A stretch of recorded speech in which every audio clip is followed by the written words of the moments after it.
الفاتحہ۔ بسم اللہ الحمد للہ رب العالمین الرحمن الرحیم ایاک نعبد و ایاک نستعین اهدنا الصراط المستقیم صراط الذین انعمت علیہم غیر المغضوب علیہم ولا الضالین۔ صلی اللہ علی محمد وعلی محمد۔ اعوذ باللہ من الشیطان اللعین الرجیم۔ بسم اللہ الرحمن الرحیم۔ الحمد للہ رب العالمین والعاقبۃ للمتقین والجنۃ للمؤمنین والنار للملحدین، والصلاة والسلام على سید الانبیاء والمرسلین سیدنا ونبینا وشفیعنا ابی القاسم محمد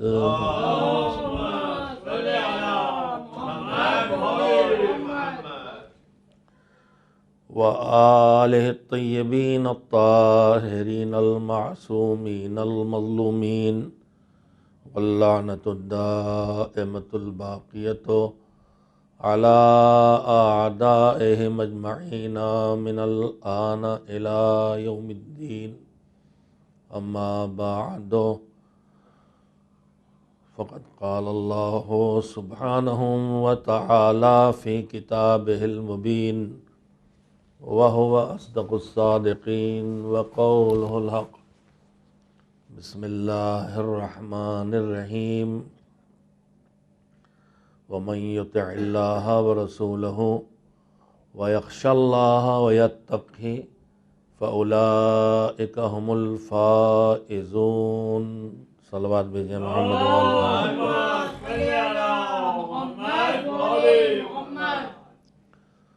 ارشاد پروردگار عالم ہے کہ جس کسی نے بھی اور جن لوگوں نے بھی اللہ کی اطاعت کی، اللہ کی بات کو مانا، اللہ نے جو کام کرنے کے لیے کہے ان کاموں کو کیا، اور اللہ نے جن کاموں سے روکا ان سے رک گئے، رسول کی اطاعت کی، یعنی اللہ کے حکم کی روشنی میں اللہ کے پیغامات کی روشنی میں جب رسول نے دین کو پہنچایا تو جو جو کرنے کے لیے رسول کہتے گئے انہیں یہ لوگ کرتے گئے، اور جن کاموں سے رسول صلی اللہ علیہ وآلہ وسلم روکتے گئے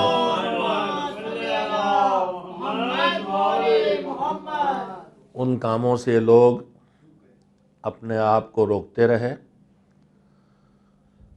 اور اس کے ساتھ ساتھ انہوں نے بے بصیرت اور بے شعور اطاعت نہیں کی، بلکہ اپنے مالک کو پہچانا اور پہچان کے اس پر ایمان لائے، اور اس ایمان کے نتیجے میں ان کے اندر جذبہ اطاعت پیدا ہو گیا۔ انہوں نے اپنے مالک کو پہچانا کہ وہ کتنا عظیم ہے، انہوں نے اپنے مالک کو پہچانا کہ وہ صاحب جبروت و جلال ہے، انہوں نے اپنے مالک کو پہچانا کہ وہ صاحب اقتدار ہے اور اس سے بڑا اقتدار کسی کا نہیں ہے، انہوں نے اپنے مالک کی قدرت کو، اس کے علم کو، اس کے ارادے کو، اس کے تسلط کو، اس کے ادراک کو پہچانا، تو جیسے جیسے پہچانتے گئے ویسے ویسے مالک کی معرفت ان کے دلوں میں اس کے عظمت کا احساس پیدا کراتی رہی، اور جیسے جیسے انہیں عظمت پروردگار کا احساس ہوا، اس عظمت کے احساس کے نتیجے میں اپنی حقارت کا احساس کر کے ان کے دلوں میں اپنے مالک کا رعب پیدا ہوا، اور اسی رعب کا نام ہے خشیت اللہ۔ اللہ کا خشیہ جن لوگوں کے دلوں میں ہے وہ کامیاب ہیں، مگر خالی اللہ کی عظمت کا احساس کر کے اس کا رعب دلوں میں بیٹھ جانا، اس کی عظمت کا احساس کر کے اس کا ایک احترام اور شدت عظمت کا پیدا ہو جانا کافی نہیں ہے، بلکہ اس کے ساتھ ساتھ ضروری ہے کہ انسان معرفت پروردگار حاصل کرنے کے بعد، اللہ پر ایمان لانے کے بعد ایمان کے تقاضوں کو بھی پورا کرے، اور جو اللہ نے نظام جزا اور سزا بنایا ہے، جو جنت و جہنم دو حصوں میں آخرت کی اور باقی رہ جانے والی زندگی کو تقسیم کیا ہے، اس پر یقین رکھے اور خود کو اللہ کی نافرمانی سے بچا کے عذاب خدا سے اپنی حفاظت کرے، یعنی اپنے اندر تقوی پیدا کر لے۔ تو مالک کہتا ہے کہ جو اللہ کی اطاعت کریں گے، رسول کی اطاعت کریں گے، عظمت الہی کا احساس کر کے ان کے دلوں میں اللہ کا رعب اور دبدبہ اور خوف پیدا ہوگا، اور جو اپنے گناہوں کی وجہ سے اللہ کے عذاب سے خوفزدہ ہوں گے اور اس سے اپنا بچاؤ کریں گے، اس طرح جو زندگی بسر کریں گے، یہی لوگ وہ ہیں جو فائز ہونے والے ہیں، جو کامیاب ہونے والے ہیں۔ اسلام دین عقیدہ و عمل کے عنوان سے آپ حضرات کی خدمت میں گفتگو کا سلسلہ جاری ہے۔ میں نے عرض کیا کہ اسلام دین عقیدہ ہے، دین عقیدت نہیں ہے۔ اسلام دین عمل ہے، دین عملیات نہیں ہے۔ اسلام دین عقیدہ و عمل ہے کہ پھر بہت سے فروعات اور شاخیں نکلتی ہیں۔ اسلام دین عمل ہے مگر بے شعوری کا عمل کا قائل نہیں ہے۔ اسلام دین عمل ہے مگر بے عقلی کے اعمال کا قائل نہیں ہے۔ اسلام دین عمل ہے مگر اسلام میں ریاکاری کی کوئی گنجائش نہیں ہے۔ اسلام دین عقیدہ ہے، دین علم ہے، دین خرافات نہیں ہے۔ اسلام دین علم ہے، دین عقل ہے، دین رسم و رواج نہیں ہے۔ اسلام دین عدالت ہے، دین ظلم نہیں ہے۔ اسلام دین اعتدال ہے، دین افراط و تفرید اور ایکسٹریمسٹ کا دین نہیں ہے۔ اسلام دین مروت ہے، اسلام دین مساوات ہے، اسلام دین سلیقہ ہے، اسلام دین تہذیب ہے۔ اسلام ظلم کا دین نہیں ہے، اسلام جھوٹ کا دین نہیں ہے، اسلام دکھاوے کا دین نہیں ہے، اسلام تکبر کا دین نہیں ہے، اسلام غرور کا دین نہیں ہے، اسلام طاقت کے مظاہرے کا دین نہیں ہے، اسلام مظلوم کو دبانے اور کچلنے کا دین نہیں ہے، اسلام ظالم کے ساتھ دینے کا دین نہیں ہے۔ اسلام کے وہ سارے پہلو ہیں، جب اندر جاتا جائے گا انسان تو اسلام کی سچائیاں اس کے سامنے آتی جائیں گی۔ اسلام دین عقیدہ ہے، دین ایمان ہے، دین معرفت ہے، لہٰذا یہ جب عقیدہ آتا ہے تو اپنے آپ خود انسان کو عمل کی راہ پہ ڈالتا ہے۔ میں نے گزشتہ کسی مجلس میں ایک بات چھیڑی تھی، آج اسے آگے بڑھانا چاہتا ہوں۔ دین عقیدہ و عمل، یہ جو عقیدہ و عمل کے درمیان رشتہ ہے، جو ایمان و عمل کے درمیان رشتہ ہے، جو علم و عمل کے درمیان رشتہ ہے، اس کو آپ کی خدمت میں پیش کرنا چاہتا ہوں۔ دیکھیے، عمل کی زندگی میں آدمی اس وقت تک قدم رکھتا ہی نہیں ہے جب تک کہ وہ ایمان یا علم یا عقیدے کے مرحلے میں نہ آ جائے۔ میں نے بارہا یہ بات آپ کے سامنے کہی ہے کہ آپ مجلس میں تشریف لائے ہیں تو اس مجلس میں یک بیک نہیں آ گئے ہیں، آپ کچھ مرحلوں سے گزرے ہیں، چاہے آپ کو خود ان مرحلوں کا احساس نہ ہو۔ مجلس سننے اگر ٹی وی کے سامنے بیٹھے ہیں تو یک بیک نہیں آ گئے ہیں، کچھ منزلوں سے گزرے ہیں۔ سب سے پہلی منزل یہ تھی کہ آپ کو خبر ملی کہ مجلس کا یہ وقت ہے، اور اس کے بعد اس خبر کے بعد آپ نے دیکھا کہ مجلس ہم سنیں، مجلس کے لیے وقت نکالیں، مجلس میں چلیں، اور آپ نے طے کیا کہ دوسرے کاموں کو چھوڑ کے ہم مجلس سنیں گے، مجلس میں بیٹھیں گے، مجلس میں چلیں گے، اس لیے کہ آپ نے اپنی عقل، اپنے ذہن اور اپنی سوچ سے اس کام کو دوسرے کاموں پر ترجیح دی۔ مجلس میں جا کے بیٹھنے کا مطلب یہ ہے کہ وہاں جا کے بیٹھیں گے جہاں رسول اللہ موجود ہیں.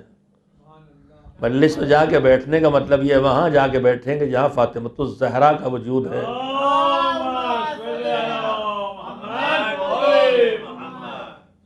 کچھ نہ ہو تو کم سے کم یہی سوچ آدمی کو فرش پہ کھینچ لاتی ہے.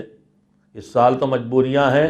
میں پچھلے برسوں میں اپنے جوانوں سے کہتا رہا ہوں کہ تم مجلس تک آتے ہو تو باہر کھڑے رہتے ہو. باہر نہ کھڑے رہو. جہاں مجلس ہو رہی ہے جسے ہم فرش اعضا کہتے ہیں، البتہ فرش کا مطلب کسی چادر، کسی جازم، کسی قالین کا ہونا ضروری نہیں ہے. جہاں ہم بیٹھ گئے سننے کے لیے، یہاں بیٹھ نہ سکے بس کھڑے ہو کے بھی سن رہے ہیں، وہ بھی ہماری جگہ وہی فرش اعضا ہے ہمارا. اور جہاں ذکر ہو رہا ہے ان کا وہی جگہ مجلس ہے. میں نے عرض کیا تھا، آج اسی بات کو پورے معاشرے سے کہنا چاہتا ہوں. آن لائن مجالس ہو رہی ہیں، گھروں میں ٹی وی پہ مجلسیں لوگ سن رہے ہیں، مگر ان مجلسوں میں جو ٹی وی پہ آ رہی ہیں، جو عزاداری اس وقت سوشل میڈیا پہ ہو رہی ہے، اس کی جو خوبیاں ہیں وہ بھی ہمیں محسوس ہیں، مگر اس صورتحال میں جو بعض باتیں ہیں جن کا ہمیں لحاظ رکھنے کی ضرورت ہے. جب آن لائن عزاداری ہم کر رہے ہیں، آن لائن محفل و مجالس کر رہے ہیں، تو بعض باتیں جو فرش اعضا اور امام بارگاہ اور مسجد میں ان پروگراموں کے ہونے پہ ہوتی تھیں، شاید ان کی طرف ہم متوجہ نہ ہوں، اور ممکن ہے کہ ہمارے آداب مجلس مجروح ہوں. اسی لیے میں نے آج یہ گفتگو آپ کی خدمت میں رکھنا چاہی ہے کہ آپ مجلس میں آئے تو آپ کو خبر ملی مجلس ہے، آپ کے دل میں خیال پیدا ہوا کہ ہاں، پہلے عقل تک خبر پہنچی، دماغ تک خبر پہنچی، پھر اس دماغ کی خبر کو عقل نے پرکھا اور کہا اچھا کام ہے، چلنا چاہیے. دل میں اس کا جذبہ پیدا ہوا کہ چلے، پھر آپ یہاں آئے. تو آپ کا عمل ہے مجلس میں آنا، آپ کا عمل ہے مجلس میں بیٹھ کے سننا، لیکن اس عمل کی منزل میں آنے سے پہلے آپ فکر کے مرحلوں سے گزرے ہیں، دماغ کے مرحلوں سے گزرے ہیں اور دل کے مرحلوں سے گزرے ہیں. آپ کے دماغ نے بھی طے کیا کہ مجلس چلیں گے، اور دل کے نے بھی طے کیا کہ مجلس چلیں گے، تب آپ یہاں تک آئے. میں اس میں عرض یہ کرنا چاہتا ہوں کہ عمل نتیجہ ہوتا ہے کسی بات کے علم کا، عمل نتیجہ ہوتا ہے کسی بات پر یقین اور اعتماد اور بھروسے اور ایمان کا، عمل نتیجہ ہوتا ہے کسی عقیدے کا. میں نے اس دن کہا تھا کہ اگر ہم نماز پڑھتے ہیں تو نماز نتیجہ ہے عقیدہ توحید کا، کہ اللہ کو جب ہم پہچانا تو اس کی عظمت کے احساس نے ہمیں اس کے سامنے سجدے پہ مجبور کر دیا. روزہ نتیجہ ہے اللہ پر ایمان کا، حج عقیدہ توحید کا ثمرہ اور پھل ہے. میں نے اس دن یہ بھی عرض کیا تھا کہ جس طرح عقیدہ توحید وجود خدا کا اقرار کرنے کے بعد عملی دنیا میں آدمی قدم رکھتا ہے، نمازی روزہ دار بنتا ہے، اسی طرح عقیدہ ولایت اور عقیدہ امامت جب دلوں میں جگہ بنا لیتا ہے اور وہ عقیدہ ایمان کی منزلوں میں آ جاتا ہے. میں نے ایک لفظ کہا ہے، یہیں پہ ذرا تشریح کرنا چاہوں گا. 2 لفظ ہم بولا کرتے ہیں، ایک ہے عقیدہ اور ایک ہے ایمان. عقیدہ انسان کے اس نظریے کو کہتے ہیں جس کے پیچھے اس کے پاس دلیلیں ہوں، اور ان دلیلوں کی وجہ سے وہ نظریہ اس کے دماغ پر میں جگہ بنا لے اور اسے کھرچا نہ جا سکے. لیکن عقیدہ تعلق رکھتا ہے انسان کے ذہن سے اور فکر سے. اب میرا ذہن لفظوں پہ توجہ دیں گے، مجھے بعض جگہ بعض باتیں ایسی کہنا پڑتی ہیں کہ مجھے ضرورت محسوس ہوتی ہے کہ آپ کی خصوصی توجہ حاصل کروں، اور خصوصی توجہ کا بہترین ذریعہ صلوات ہے.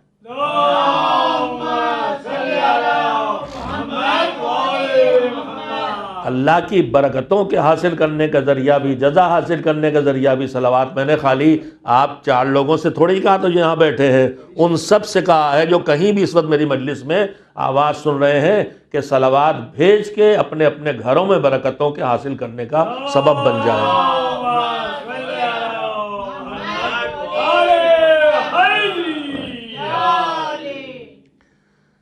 عقیدہ اس مضبوط نظریے کا نام ہے جو انسان دلیلوں کی بنیاد پر اپنے ذہن میں بٹھا لیتا ہے اور پھر اسے اس سے ہٹایا نہیں جا سکتا، جیسے گرہ نہیں کھولی جا سکتی۔ مگر ایمان فکر اور ذہن کے عمل کا نام صرف نہیں ہے، ایمان دل کے اندر پیدا ہونے والے اس اطمینان کا نام ہے کہ جو انسان کو عقیدے کی عملی شکل تک پہنچا دیتا ہے۔ عقیدہ صرف، میں پھر لفظوں کو دہرا رہا ہوں، مجھے اندازہ ہے، عقیدہ صرف نظریوں کا نام ہے جو دلیلوں سے قائم ہوتے ہیں، مگر یہ عقیدے عمل تک انسان کو نہیں پہنچاتے۔ لیکن جب یہ عقیدہ ایمان بن جاتا ہے تو اسے عمل پہ مجبور کر دیتا ہے۔ ہم نے جب تک کہ بچے تھے آگ چھور پکڑ کی طرف ہاتھ بڑھاتے تھے، ماں باپ روکتے تھے، ہاتھ بڑھاتے تھے، ماں باپ روکتے تھے۔ بچپن میں ہمیں پتا تھا کہ ماں باپ روک رہے ہیں، ہمیں پتا تھا اس سے بچنا چاہیے، مگر یہ عقیدہ جو ہمارے ذہن میں بن گیا تھا کہ آگ سے جل جائیں گے، یہ دل پھر بھی نہیں مانتا تھا، مگر جب اسے چھو کے جل گئے تو اب دل میں ایمان آ گیا کہ یہ جلا دیتا ہے۔ عقیدہ ماں باپ آگ جلاتی ہے، نظریہ اور عقیدہ پیدا ہو گیا تھا ماں باپ کے ٹوکنے سے، مگر وہ ایمان تب بنا جب میں نے خود تجربہ کر لیا۔ ہم سب کا عقیدہ ہے کہ مرنے کے بعد، اس بات کو ہم باور کرتے ہیں، بھروسہ کرتے ہیں اس بات پر کہ ہمیں میت مرنے کے بعد کوئی نقصان نہیں پہنچا سکتی، مگر ہم میں سے کتنے ہیں جو رات میں قبرستان میں جانے پر تیار ہیں؟ ہم میں سے کتنے ہیں جو رات میں میت کے پاس اکیلے بیٹھے، پتہ ہے کہ نقصان نہیں پہنچا سکتا، مگر ہم مانتے ہیں کہ نقصان نہیں پہنچا سکتا، اس کے باوجود ڈر رہے ہیں۔ اور جو غسال ہیں، جو ڈاکٹر ہیں، جو قبرستان کے گورکن ہیں، رات کے سناٹوں میں وہیں رہتے ہیں، وہ قبروں کے درمیان وہ لیٹ کے سو رہتے ہیں، انہیں ڈر نہیں لگتا۔ کیوں؟ اس لیے کہ ہمارا عقیدہ ابھی ایمان سے نہیں بدلا ہے، اور ان کے تجربے نے ان کے نظریے کو ان کے ایمان و اطمینان سے بدل دیا ہے۔ تو ایک چھوٹا سا فاصلہ عقیدہ و ایمان کے درمیان ہے۔ ایمان کھینچ کے لاتا ہے، عقیدہ وجود میں آتا ہے، ایمان کی منزلوں سے گزر کے عمل کی منزل پہ لاتا ہے۔ نماز، روزہ، حج، زکوٰۃ عقیدہ توحید کا نتیجہ ہے، تو محفل، مجلس، ماتم، عزاداری عقیدہ ولایت و امامت کے نتیجے میں پیدا ہونے والا عمل ہے۔ یہ بات میں نے آپ سے کہی تھی۔ آج یہیں سے ایک چھوٹی گزارش کرتے ہوئے، آن لائن جو ہم اس فریضے کو انجام دے رہے ہیں، کون سا فریضہ؟ وہ فریضہ جس کا نام عزاداری ہے۔ میں نے ایک بات آج سے پہلے پڑھی تھی، اور ایک بات ابھی آج یکل مطالعے میں سامنے آئی، اور وہ چیزیں جہاں انسان کبھی رک نہیں سکتا، ان میں سے ایک چیز ہے حصول علم۔ اطلب العلم من المہد الی اللحد، گہوارے اور جھولے سے قبر تک علم حاصل کرو۔ دعائیں جو قرآن مجید میں ہمیں بتائی گئی ہیں، ان میں سے بہت سی دعائیں ہیں جو انبیاء و مرسلین یا اولیاء خدا کی زبان کی دعائیں ہیں۔ انہی میں سے ایک دعا یہ بھی ہے، رب زدنی علما والحقنی بالصالحین، پروردگار مجھے علم کی راہ میں میرے اندر اضافہ کر، مجھے علم کے لحاظ سے مجھے بڑھا، زدنی مجھے زیادہ کر دے، علماً علم کے لحاظ سے، یعنی میرے علم کو بڑھا دے۔ علم کے لحاظ سے انسان کا وجود پھیلتا ہے، علم آتا ہے تو انسان خود پھیلتا ہے۔ میں کہنا یہ چاہتا ہوں، قرآن مجید کے اس کلمے سے مطلب نکلتا ہے زدنی، مجھے زیادہ کر دے، یعنی انسانی وجود میں پھیلاؤ آتا ہے جب اس کو علم حاصل ہوتا ہے۔ مگر یہیں پہ پھر غور کریں، صرف علم کی دعا نہیں ہے، رب زدنی علما، اے میرے مالک مجھے میرے علم میں اضافہ کر دے، وَأَلْحِقْنِي بِالصَّالِحِينَ، اور مجھے ان لوگوں سے ملا دے جو اچھے کاموں کے کرنے والے تھے۔ یعنی خالی صاحب علم ہونا بھی کسی کام کا نہیں ہے، اور خالی باعمل ہونا بھی کسی کام کا نہیں۔ قرآن سکھا رہا ہے صاحب عمل بنو تو صاحب علم بنتے ہوئے بنو، اور صاحب علم بنو تو باعمل عالم بنو، بے عمل عالم نہ بنو۔ ہم کو ہر وقت پڑھتے رہنا چاہیے۔ میں نے ایک بات پہلے پڑھی تھی، ایک ابھی پڑھی۔ دیکھیے اللہ نے ہماری نیکیوں کی دو قسمیں کی، ایک واجب اور ایک مستحب۔ واجب وہ ہے جس کو ہم چھوڑ نہیں سکتے، چھوڑیں گے سزا ملے گی۔ واجب نیکیوں کی بے شمار ہیں واجب نیکیاں، اور مستحب نیکیاں، مستحب کام واجبات سے بھی زیادہ ہیں۔ اللہ نے انہی کاموں کو واجب قرار دیا ہے کہ جن کے چھوڑنے میں انسان کا اتنا نقصان ہے کہ مالک جو ہے باپ سے زیادہ مہربان ہمارے اوپر، وہ نہیں چاہتا کہ ہم وہ نقصان اٹھائیں۔ لیکن عزاداری کے سلسلے میں ہمارے علماء میں بڑی تعداد میں تحریریں پڑھنے کو ملتی ہیں۔ توجہ دیں گے، ایک ہی جملہ ہے جو آپ سے کہنے کے لیے میرے پاس۔ ایک چیز ہے واجب، ایک چیز ہے مستحب۔ واجب کا عظمت اور مقام اپنی جگہ، مستحب کی عظمت اور مقام اپنی جگہ۔ اور واجب و مستحب کا رشتہ یہ ہے کہ اگر ہم مستحبات کرتے رہیں واجبات چھوڑ کے، تو اس مستحبات کو اس مستحب پر ہم کچھ پانے کے لائق نہیں بنتے۔ صدقہ خوب دیں، خمس نہ نکالیں، نماز شب ساری زندگی پڑھیں، واجب نماز چھوڑتے رہیں،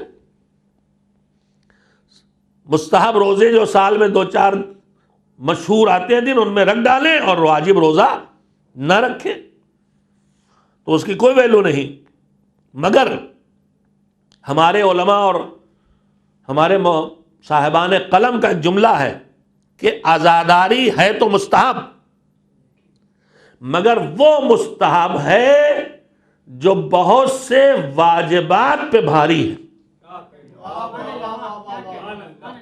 یہ ایک جملہ ہے، اور یہ میں پڑھتا چلا رہا تو یہ سچائی ہے، اس لیے کہ بہت سے واجبات پہ بھاری ہے مستحب۔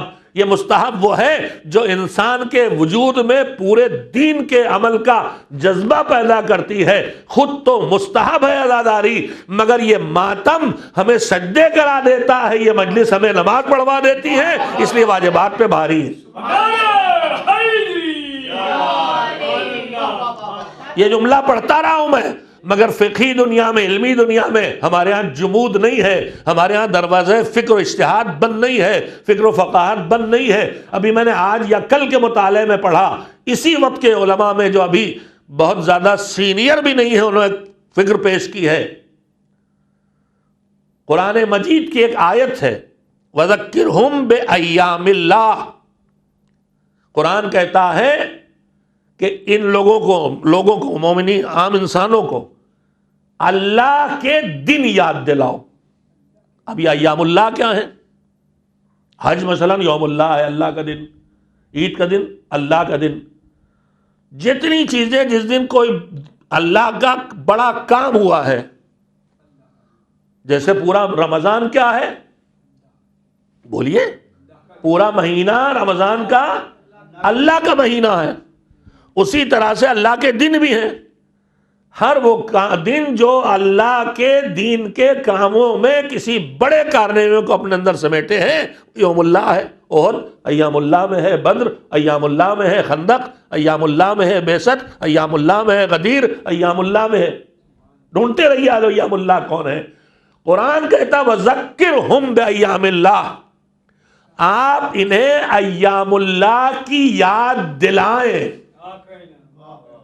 تو پھر بتائیے غدیر کے دن محفل کرنا یاد دلانا ہے کہ نہیں؟ محرم میں مجلس کرنا یاد دلانا ہے کہ نہیں؟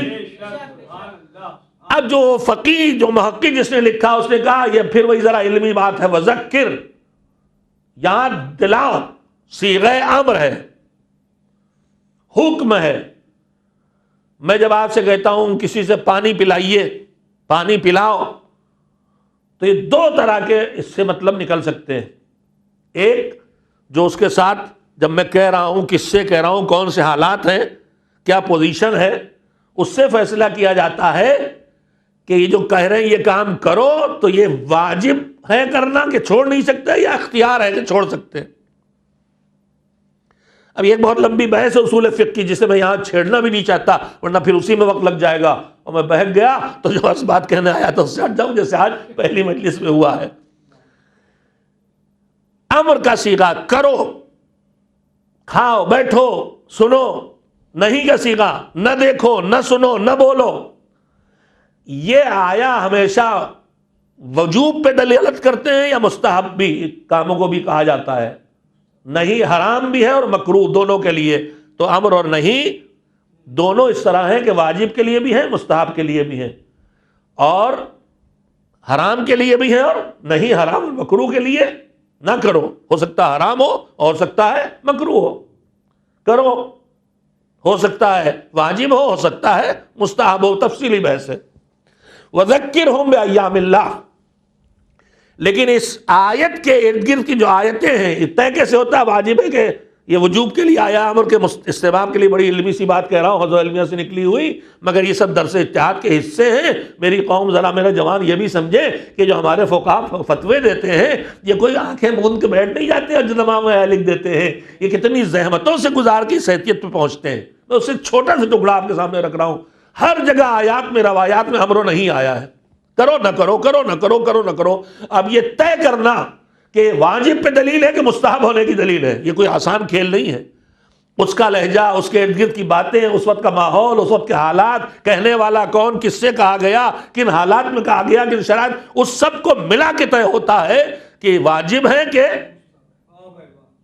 امر کی دو قسمیں بتائی گئی ہیں، ایک امر مولائی جہاں کرنا ہی کرنا ہے ڈنڈا ساتھ، اور ایک امر ارشادی جو راہ دکھانے کے لیے۔ ہم نے پوچھا چوراہے کھڑے ہو گئے بھیا ڈونگری آنا مسجد کدھر جائے؟ انہوں نے کہا ادھر جائیے۔ اب جو مجھ سے کہہ رہے ادھر جاؤ، مہاراشٹریہ نے کہا ادھر جا، تو اس نے جو مجھ سے کہا ادھر جا، تو یہ ادھر جا دلی وا کہہ رہا ادھر چل، تو یہ جو کہہ رہا ہے اس لٹھماری لہجے میں، تو کیا اس کے اس لٹھماری سے واجب ہو جائے گا مجھ پہ؟ وہ جو کہہ رہا ہے ادھر جاؤ، ادھر جائیے، لکھنؤ والا کہہ رہا ہے ادھر جائیے، حیدرآباد والا کا ادھر کو جائیے، تو اب یہ جو کہہ رہا ہے تو یہ کیا واجب ہو گیا مجھ پہ؟ نہیں، وہ راستہ دکھانے کے لیے امر کر رہا ہے، جائیے ادھر، یہ راستہ ہے۔ امر ارشادی ایک چیز ہوتا ہے کہ امر مولوی جس سے بن گیا مولوی، یعنی وہ حکم جو مولا کی طرف سے، حاکم کی طرف سے، تو کرنا ہی کرنا ہے، ایک راستہ دکھانے کے لیے اور ایک کرنا ہی کرنا ہے۔ تو یہ ساری چیزیں طے کرنا ہوتی ہیں۔ وَذَكِّرْهُمْ بِأَيَّامِ اللَّهِ، یہ انہیں یاد دلاؤ ایام اللہ کی، اللہ کے دنوں کی، انہیں غدیر یاد دلاؤ، انہیں بعثت یاد دلاؤ، انہیں ولادت رسول یاد دلاؤ، انہیں حج کی عرفہ یاد دلاؤ، انہیں منا جو یوم اللہ ہیں ان کی یاد دلاؤ۔ انہوں نے کہا کہ اس کے ارد گرد کی ساری آیتیں اور ماحول بتاتا ہے کہ یہ عمل واجب قرار دیا ہے اللہ نے، یعنی ایام اللہ کو یاد دلانا واجب ہے، مستحب نہیں ہے۔ اب پھر اس کے بعد انہوں نے کہا کہ واجب کی دو قسمیں ہیں، ایک ہے واجب عینی جو سب پہ واجب ہو، اور ایک ہے واجب کفائی کہ جب اتنے لوگ کر لیں کہ وہ کام ہو جائے تو باقی پہ ساقط ہو جائے۔ انہوں نے کہا ہمارے فقہا کہتے رہے ہیں کہ عزاداری مستحب ہے جو واجب پہ بھاری، مگر میں نے تو اس آیت سے یہ سمجھا ہے کہ عزاداری مستحب نہیں ہے، عزاداری واجب ہے، البتہ واجب کفائی ہے۔ اتنے لوگ عزاداری کریں کہ پیغام کربلا سب تک پہنچ جائے۔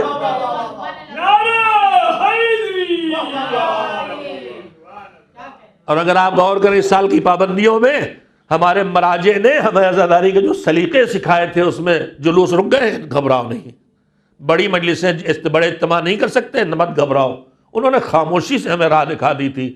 یہ اور بات ہے کہ کہیں کہیں مقامی انتظامیہ ہمیں وہ بھی نہیں کرنے دے رہا۔ نایت اللہ العظمیٰ سیستانی نے کہا تھا کہ جن علاقوں میں تمہارے امکان میں ہے حکومت کا قانون توڑے بغیر ایک، اس علاقے کی آبادی کے مال میں تصرف اور نقصان کیے بغیر دو۔ ہم ایک جھنڈی بھی کسی کے مکان پہ نہیں لگا سکتے اگر وہ راضی نہیں، ایک پوسٹر بھی کسی کی دیوار پہ نہیں چپکا سکتے اگر وہ راضی، اس علاقے کے قوانین کی پابندی کرتے ہوئے حکومت کی، اور اس کے ساتھ ساتھ اس علاقے کے لوگوں کو تکلیف دیے بغیر، ان کے مال میں تصرف کیے بغیر، اس پورے علاقے کو سیاہ پرچموں سے، بینروں سے اور کلمات سے سجا دو کہ ہر طرف سے جدھر نگاہ اٹھے ادھر حسین حسین دکھائی دینے لگے۔ یہ اس سال کی ان کی نصیحتوں میں ہے۔ ہم اپنے علاقوں میں جلوس نہیں نکال سکے، مگر جہاں تک ہو سکے بینر سے اور دوسری چیزوں سے، سیاہ پرچموں سے سجا دیں کہ پورا ماحول سوگوار دکھائی دینے لگے۔ میں نے جہاں سے بات شروع کی تھی وہ کہ اللہ نے ہمارے عقیدے کے نتیجے میں عمل پیدا ہوتا ہے، ایمان کے نتیجے میں عمل پیدا ہوتا ہے۔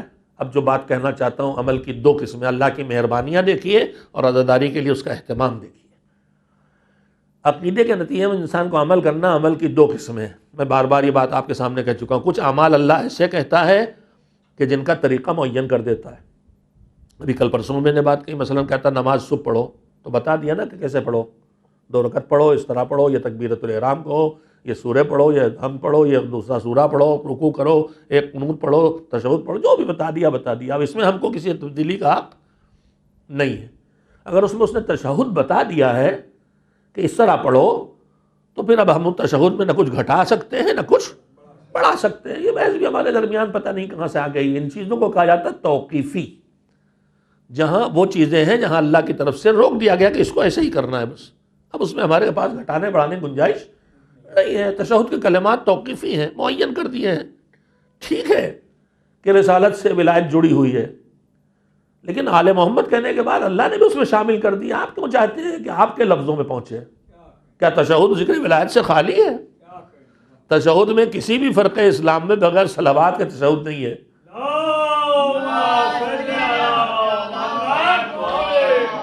تو ہماری آپ کی ناسمجھی کہ ہم سمجھ گئے تشہد میں ولایت نہیں آئی ہے.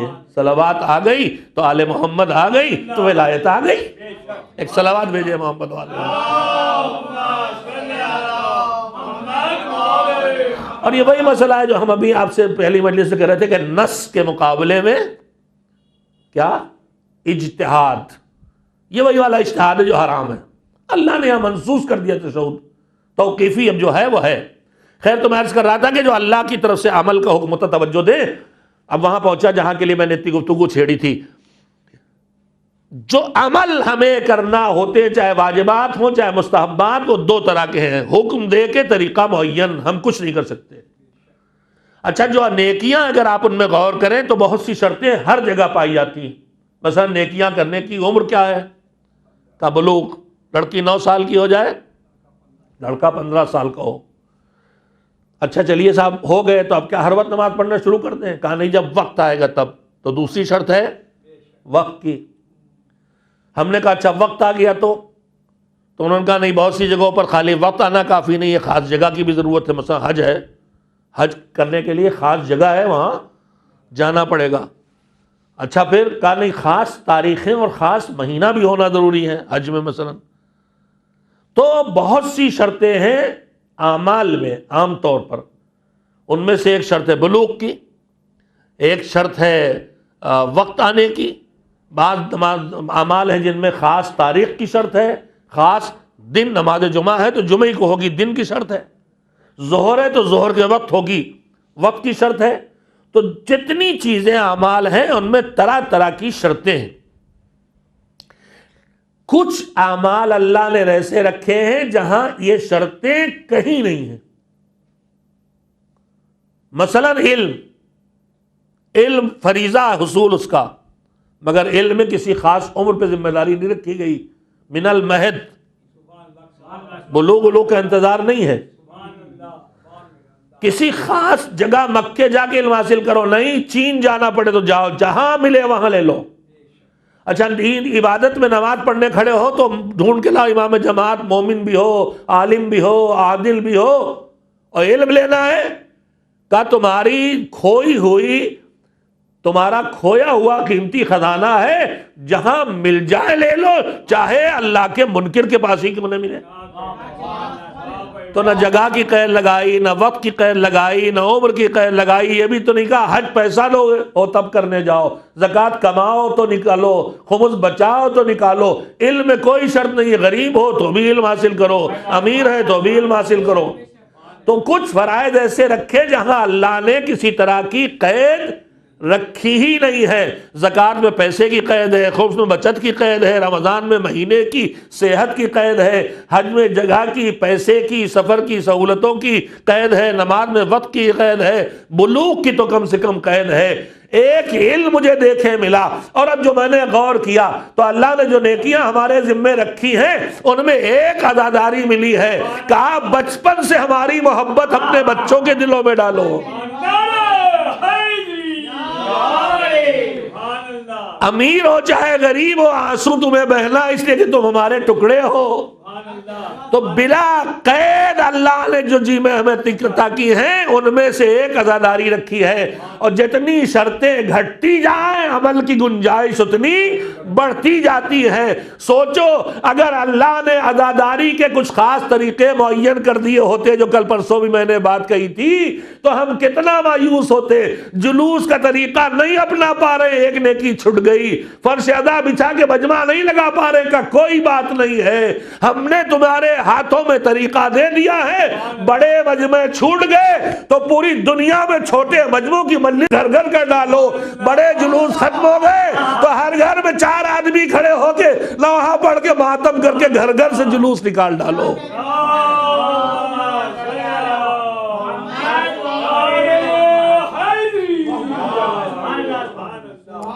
اب جو بات کہنا چاہتا تھا آج خاص کر کے آپ کی خدمت میں تاکہ ہم متوجہ رہیں، دیکھیے آن لائن ایک نیا دروازہ کھلا ہے، عزاداری، محفل، مجلس، درس، کلاس، سب کا دروازہ کھلا۔ ہم حوضہ چلا رہے تھے، بچوں کو بٹھا بٹھا کے پکڑ پکڑ کے پڑھا رہے تھے، مکتب چلا رہے تھے، پکڑ پکڑ کے پڑھا رہے تھے۔ اب جب چھٹی ہو کے چلے گئے تو سوچا کہ انہیں ایسے ٹہلنے دیں، پھر گلی ڈنڈا کھیلنے دیں۔ ہم نے کہا نہیں، آن لائن کی عقل آ گئی، اور الحمدللہ آج مکتب بھی آن لائن چل رہے ہیں، حوضہ بھی آن لائن چل رہا ہے، مجالس بھی ہو رہی، تو اللہ کی رحمت ہی تو ہے۔ ہمیں لگتا پیٹے گئے ہیں اور وہ جانتا پیس کے نکھارے جا رہے ہیں۔ اب جو کہنا چاہتا ہوں، دیکھیے جو آن لائن جو کچھ ہو رہا ہے اس کی ہے کچھ خوبیاں اور کچھ ہیں بے توجہی کے نتیجے میں خرابیاں۔ خوبیاں یہ ہیں کہ اس میں ہم جس وقت چاہیں مجلس موجود ہے، باقی اگر میں امام باڑوں کی مجلس تھی جو اس کا وقت ہے اسی میں جانا تھا، ہم اس وقت مشغول تھے، دکان پہ، کاروبار میں، نوکری میں، ملازمت میں، کہیں بھی۔ اب اس کی مجبوری ختم ہو گئی، جس وقت چاہیں مجلس ریکارڈڈ لائیو، کوئی نہ کوئی ملنا ہی ملنا ہے۔ ہمارے پاس وقت کی کمی کی گنجائش ختم ہو گئی، جب وقت تم کرو تب تمہارے سامنے موقع موجود ہے۔ جو یہاں تک نہیں آتے تھے پیغام ان تک پہنچ رہا ہے۔ جو کبھی امام باڑے نے اشارتاً آپ سے کہا تھا کہ یہ بھی ایک رحمت پروردگار ہے، امام باڑوں میں ہم ہی بیٹھتے تھے آ کے، آپ گھروں میں تو سب بیٹھے ہیں، ٹی وی گھماتے گھماتے کبھی چینل بدلتے بدلتے ہی ون پہ رک جاتے ہیں۔ مجھے معلوم ہوا انہوں نے کہا ہم چینل بدل لیتے، ون پہ رک گئے، بات ہو رہی تھی، سننے لگے، اچھی لگی تو سننے لگے، تو ہم آپ کے فین ہو گئے۔ اب اہل بیت کی بات جب کانوں میں پہنچ جائے گی تو فین تو ہونا ہی ہے۔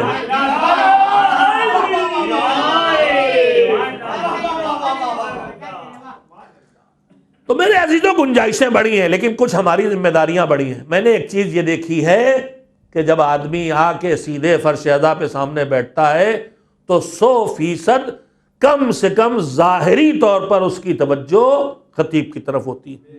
اگرچہ اس میں بھی ہم خطبہ کو بڑا تجربہ ہوتا، جتنی بار یہ دروازہ کھلے گا اتنی بار آپ سب ادھر مڑ کے دیکھیں گے۔ ابھی ایک بڑی سی مکھی یہاں آ جائے، دیکھیے شیطان کی طرح سب کی نگاہیں گھماتی پھرے گی، تو ہماری توجہ تو بہت جلدی سے ہٹ جاتی ہے۔ اب جب نماز میں کنٹرول نہیں ہو پاتا تو یہاں کیا ہو پائے گا؟ لیکن نماز میں تو پروردگار سے بات ہوتی ہے، وہ تو سامنے نہیں ہوتا۔ یہاں تو خطیب بھی بے مروت بیٹھا ہوتا، وہیں ٹھوک دیتا ہے، اے کدھر ہو؟ ذرا آپ کو اونگتے دیکھا، کہا ایک صلوات بھیج کے جگا دیجیے جو سو رہے ہیں، حالانکہ آپ ہی سو رہے تھے اس لیے آپ سے کہا تھا۔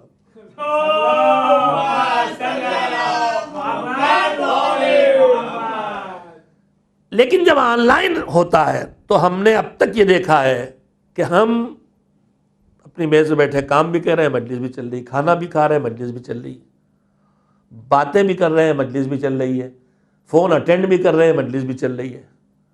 میں آپ سے گزارش کرنا چاہتا ہوں کہ ٹھیک ہے آپ اپنے کاموں کا انجام دینے کے ساتھ ساتھ بھی استفادہ کرتے رہیں، اس لیے کہ 24 گھنٹے آپ کام نہیں چھوڑ سکتے، لیکن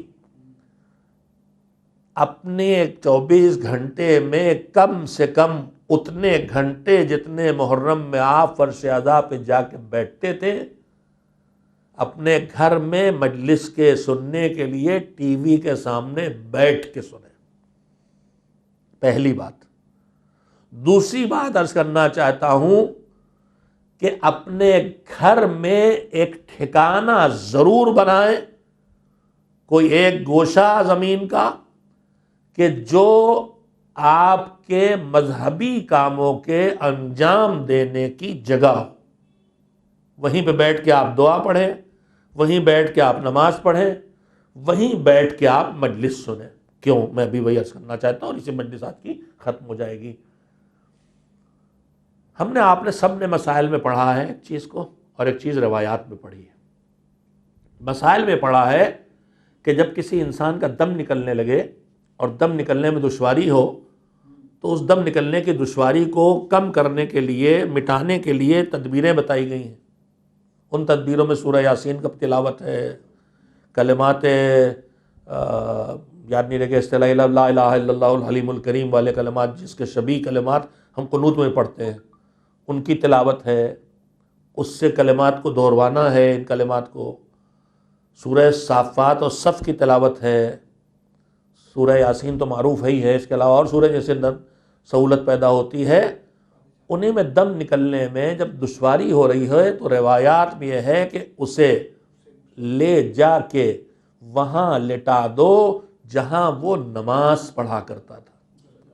مذہب نے ہم سے کہا ہے کہ واجب نمازیں مسجد میں جا کے پڑھو جماعت سے، لیکن گھر میں مستحب نمازوں کو انجام دو، اور ایک ٹھکانہ بناؤ، وہاں ایک خاص ٹھکانہ بناؤ۔ ٹھکانہ بنانے کے مختلف مصلحتیں ہیں، ان میں سے ایک جو سنا رہا تھا، ایک اس سے پہلے سن لیں۔ قیامت میں جو جو چیزیں گواہی دیں گی، آپ جانتے ہیں کیا کیا ہے؟ ہماری انگلیاں گواہی دیں گی، ہماری کھال گواہی دے گی، ہمارے اعضاء و جوارح گواہی دیں گے، اچھائیوں کی بھی برائیوں کی بھی، کرامن کاتبین گواہی دیں گے۔ انہی گواہوں میں زمین کے ٹکڑے بھی ہیں۔ جس زمین کے ٹکڑے پہ آپ جو کریں گے، وہ ٹکڑا آپ کی وہاں گواہی دے گا۔ تو اگر کہیں نماز پڑھی ہے تو گواہی دے گا، ہم اوپر کھڑے ہو کے تیرا سجدہ کیا تھا۔ اور روایت میں ہے بھی کہ جب کوئی بے نمازی دفن ہوتا ہے تو زمین پیستی ہے کہ تو میرے سینے پہ چلتا تو میرے رب کو سجدہ نہیں کرتا تھا، آج تجھے مزہ چکھاؤں۔ اور جب کوئی نمازی نماز کے لیے زمین میں دفن ہوتا ہے تو زمین کشادہ ہو جاتی، کہتی تو میرے سینے پہ چل کے میرے رب کا سجدہ کرتا تھا، میں تیری منتظر تھی، آج تیرے اپنے وسیع گود میں لے لوں۔ زمین پھیلا دیتی۔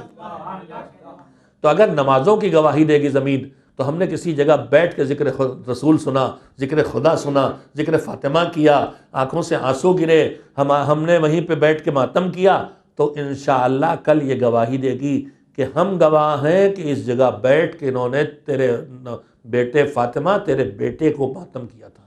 بیٹی گواہی کوئی کم قیمتی نہیں ہے۔ تو ایک جگہ ہم اپنی بنا لیں۔ روایت کہتی ہے کہ دم نکلنے مشکل ہو تو وہاں لے جا کے لٹا دو جہاں نماز پڑھتا تھا۔ میں دو جملے یہاں ہمیشہ کہتا ہوں اپنے جوانوں سے جب روایت پڑھتا ہوں۔ پہلی بات یہ کہ میرے عزیزو، جہاں نماز پڑھتے تھے ہم، اس جگہ میں اللہ نے اتنا اثر پیدا کر دیا کہ وہ میری موت کو آسان کر دے، تو پھر میری نماز میں کتنی طاقت عطا کرے گا وہ۔ یہ پہلی بات۔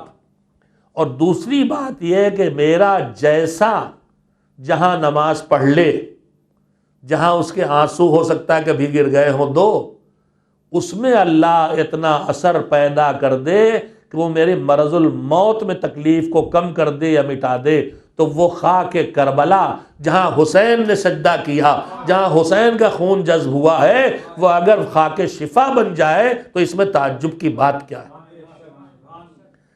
تو اس زمین میں اللہ نے اثر رکھا ہے۔ میں نے یہ بات آپ کی خدمت میں کیوں کہی کہ اس جگہ کو مخصوص کریں؟ نماز پڑھنے کے لیے مخصوص، موت کے وقت کام آئے گی۔ ذکر کے لیے مخصوص، سنیے، ہم نے اپنے علماء سے، ائمہ طاہرین کی سیرت سے سیکھے ہوئے سبق ہمیں اپنے علماء سے سیکھنے کو ملتے ہیں۔ ہمارے علماء میں جو ابھی بزرگ ترین علماء میں جو صاحب معرفت بھی تھے، صاحب عرفان بھی تھے، علامہ طباطبائی، محمد حسین طباطبائی، صاحب تفسیر المیزان گزرے ہیں۔ میں نے ان کے تذکروں میں ابھی پڑھا ہے 2-4 دن پہلے کہ حوضہ، وہ جو مدرسہ فیضیہ ہے حرم معصومہ، اس کے سامنے ایک سڑک کے بعد جو بازار ہے وہ گزر علی خان کہلاتا ہے، گزر خان کہلاتا ہے۔ اس میں ان کے کوئی چاہنے والے تھے، جہاں وہ ایک سالانہ مجلس اپنے گھر میں کرتے تھے، اور اس میں علامہ کو بلاتے تو شرکت کے لیے تشریف لے جاتے تھے۔ جب وہ وہاں تشریف لے گئے تو جس جگہ ہمیشہ اس گھر کے جس زمین ٹکڑے میں، جس حال میں، کم جیسے ہم لوگ اس حال میں بیٹھے ہیں، ہمارے گھروں میں جگہیں ہوتی جو ہم اپنے گھر بناتے وقت، ہمارے بزرگ تو زمینیں بڑی تھیں تو امام باڑے ہی گھر کے اندر بناتے تھے۔ ہمارے مشرقی یو پی میں، مغربی یو پی میں آج بھی گھروں کے اندر پورے امام باڑے ہیں۔ اب زمینیں اتنی نہیں رہ گی، امام باڑے نہیں بنا سکتے، لیکن انہی فلیٹس میں چھوٹا سا کوئی ٹکڑا ہمارے پاس ایک مصلی بھر کا ہونا چاہیے، ایک عزادار کے بیٹھنے بھر کا ہونا چاہیے۔ علامہ کو اس جگہ جہاں ہمیشہ مجلس ہوتی تھی وہاں بٹھانے کے بجائے دوسری جگہ بٹھایا گیا، وہاں کچھ تعمیری کام چل رہا، توڑ کے پھر بنا رہے یا مرمت چل رہی تو علامہ کو دوسری جگہ بٹھایا گیا، بیٹھ گئے علامہ تباہی۔ لیکن پھر انہوں نے تھوڑی دیر کے بعد پوچھا کہ ہمیشہ تو یہاں نہیں بیٹھتے تھے، آج یہاں کیوں بٹھایا ہے؟ تو لوگوں نے کہا کہ وہاں تعمیری کام چل رہا ہے، یہاں اس لیے آپ کو نہیں بٹھایا۔ تو علامہ نے کہا نا کتنے دن سے یہاں مجلس ہو رہی تھی، جو اس سال وہاں تعمیری کام چل رہا مجلس نہیں ہوئی؟ تو لوگوں نے کہا کہ 40 سال سے وہاں مجلس ہو رہی تھی۔ علامہ نے کہا مجھے وہیں لے چلو، مجھے اسی جگہ لے چلو، زمین کا وہ ٹکڑا جس پر 40 سال سے ذکر محمد و آل محمد ہو رہا تھا، وہاں ملائکہ کا آنا جانا ہو رہا تھا، اس میں اللہ نے برکت دی ہوگی، میں اس برکت سے خود کو محروم نہیں کرنا چاہتا۔ میں کیوں کہہ رہا ہوں اپنے گھر میں، میں اپنے گھر میں ایک چھوٹی سی جگہ ایسے بنائے؟ ہم نے مسلسل پڑھا ہے کہ ملائکہ اللہ کی طرف سے کچھ معینہ زمین پہ آتے ہیں، اور جہاں کہیں چاہنے والے آل محمد کے جمع ہو کے ان کا تذکرہ کرتے ہیں وہیں بیٹھ جاتے ہیں۔ رک گئے، دیر ہو گئی، واپس پہنچے، ہاں تو دوسروں نے پوچھا آج عجیب خوشبو آ رہی، کہاں سے خوشبو لائے، کہاں اتنی دیر ہوئی؟ کہا کہ وہاں گئے تھے، وہاں ذکر ہو رہا تھا اس لیے رک گئے۔ تو میرے عزیزو، اگر ہم چاہتے ہیں ہمارا گھر ان ملائکہ کی گزرگاہ بن جائے، ہمارے گھروں میں کسی زمین کے ایک ٹکڑے پہ رسول تشریف فرما ہو جائے، ان کی بیٹی لخت جگر تشریف فرما ہو جائے، تو ہمیں اپنے گھروں میں ایک چھوٹا سا ٹکڑا عبادت کے لیے بنانا چاہیے، جہاں ہم نماز بھی پڑھیں، جہاں ہم کتابیں بھی مذہبی رکھیں، جہاں ہم عبادت کے دوسرے وسائل بھی رکھیں، جہاں ہم مجلس کا انتظام بھی کریں، جہاں بیٹھ کے ہم مجلس سنیں۔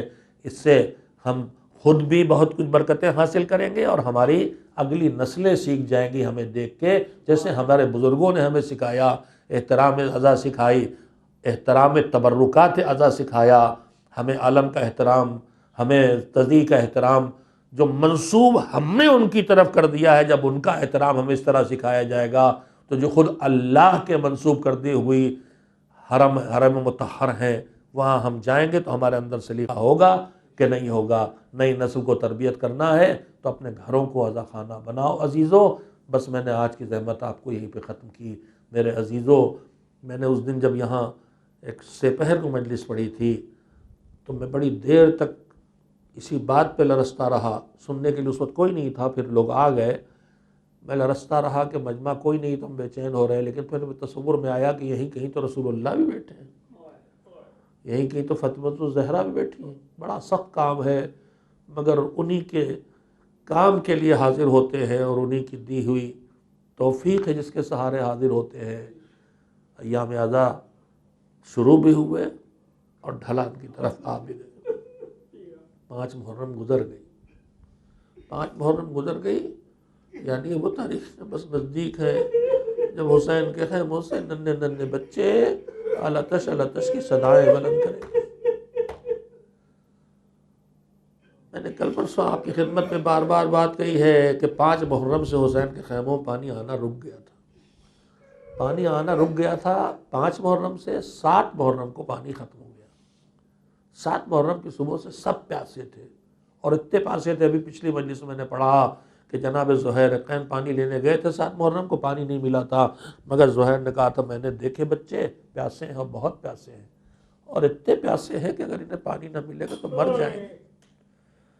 اسی فقرے سے میرے ذہن میں بے چینی آئی تھی کہ زہیر تم نے یہ کیفیت جو بیان کی ہے، یہ تو تم نے محمد باقر کی کیفیت بیان کی ہوگی، سکینہ کی کیفیت بیان کی ہوگی، فضل ابن عباس کی کیفیت، جو چھوٹے چھوٹے بچے ہیں جو جب چچا عباس گیا ہے تو اس کو حلقے میں لے کے آئے ہیں، جو اپنے پیروں پہ چل رہے ہیں، جو 3 سال 4 سال کے ہیں، جس میں مسلم نے اور سجا کا بچہ بھی شامل ہوگا۔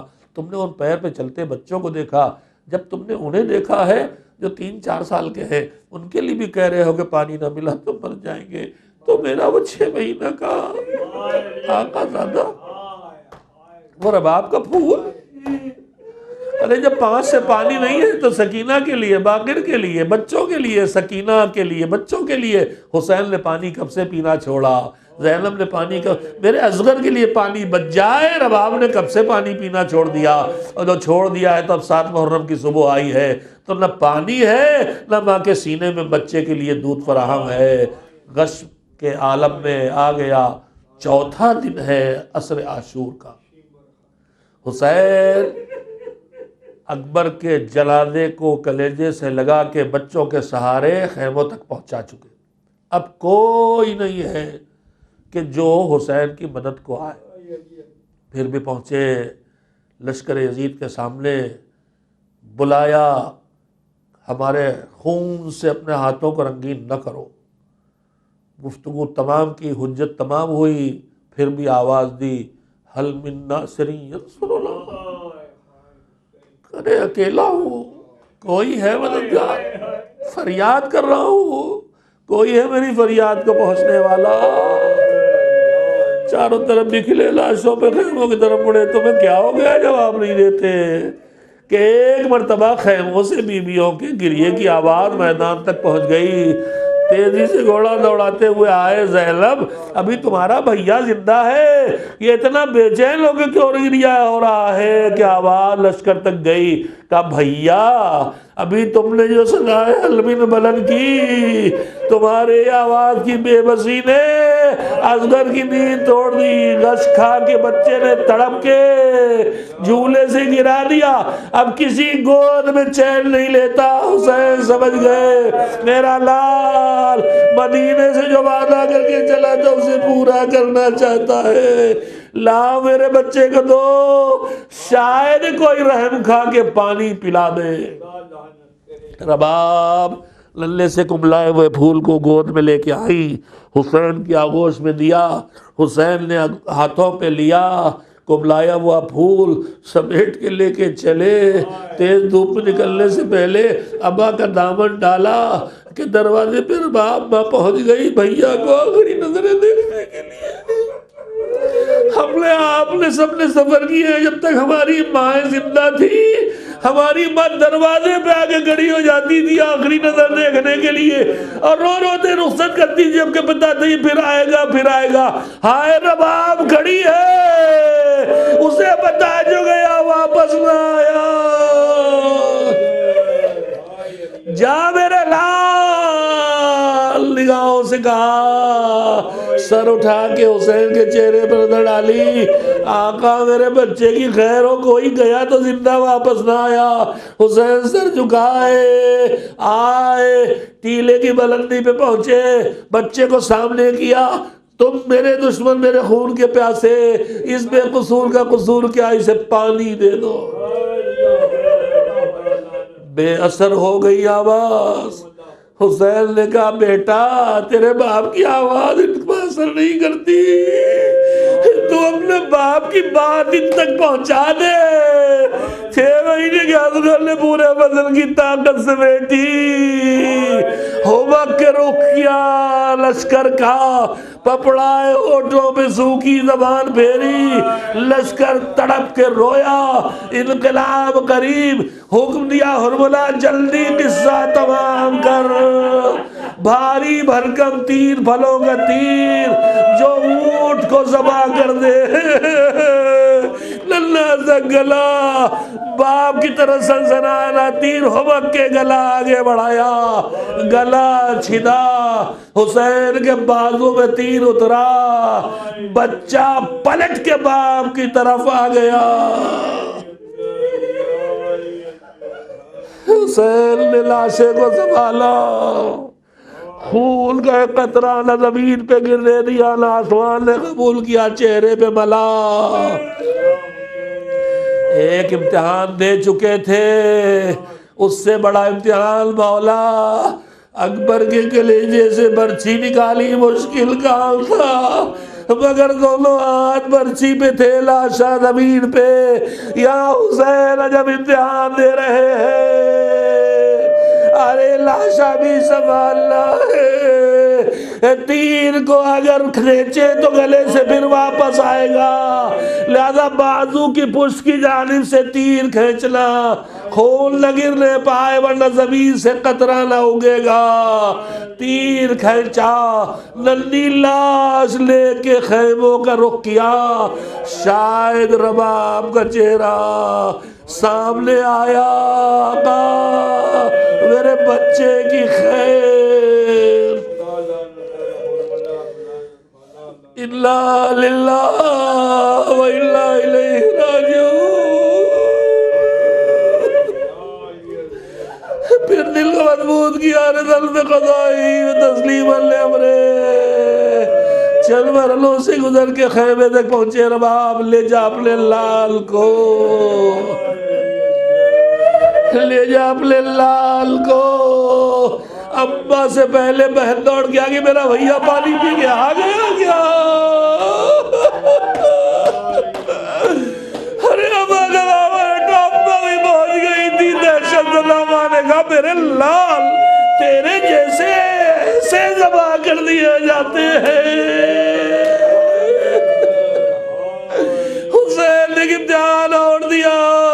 پشت پہ آئے، ننھی سے قبر ذوالفقار سے گودی، ننھی سے لا دفنائی. ارے پھر اس کیفیت کو شاعر کربلا نے کہا ننھی سی قبر کھود کے اکبر اصغر کو گاڑ کے شبیر اٹھ کھڑے ہوئے.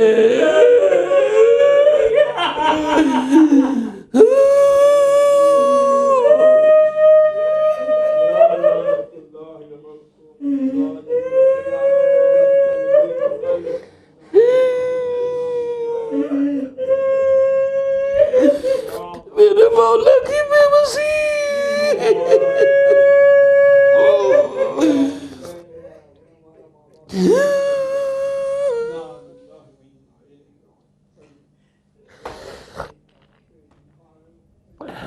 وَسَيَعْلَمُ الَّذِينَ ظَلَمُوا أَيَّ مُنْقَلَبٍ يَنْقَلِبُونَ. ماتم حسین.